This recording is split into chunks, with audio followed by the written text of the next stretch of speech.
ഇഫ്താർ സംഗമം സംഘടിപ്പിച്ചു. കരുനാഗപ്പള്ളി പ്രസ് ക്ലബ്ബാണ് ഇഫ്താർ സംഗമം നടത്തിയത്. കരുനാഗപ്പള്ളി പ്രസ് ക്ലബ്ബാണ് ഇഫ്താർ സംഗമം സംഘടിപ്പിച്ചത്. കരുനാഗപ്പള്ളിയിൽ സംഘടിപ്പിച്ച ഇഫ്താർ സംഗമം പ്രസിഡന്റ് രാജു ഇടപെട്ട ഉദ്ഘാടനം ചെയ്തു.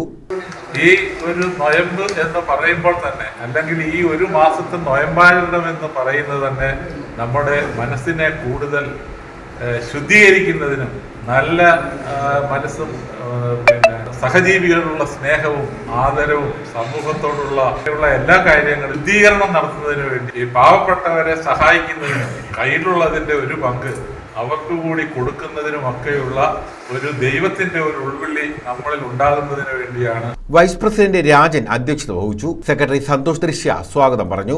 വിവിധ മാധ്യമപ്രവർത്തകർ ആശംസകൾ നേർന്നു. വിശുദ്ധമായ ഈ വ്രതാനുഷ്ഠാനം പ്രാപഞ്ചികമായ ഒരു സത്യം തന്നെയാണ്. പ്രപഞ്ചത്തിലെ എല്ലാ ജീവജാലങ്ങൾക്കും അവരുടെ പ്രത്യേകമായ ഒരു ഇടവേളകളിൽ വ്രതം അനുഷ്ഠിക്കാറുള്ളത് എന്ന് നമുക്കറിയാം.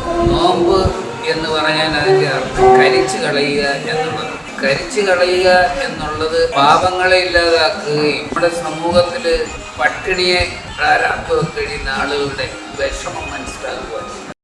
News bureau, Karunagappally.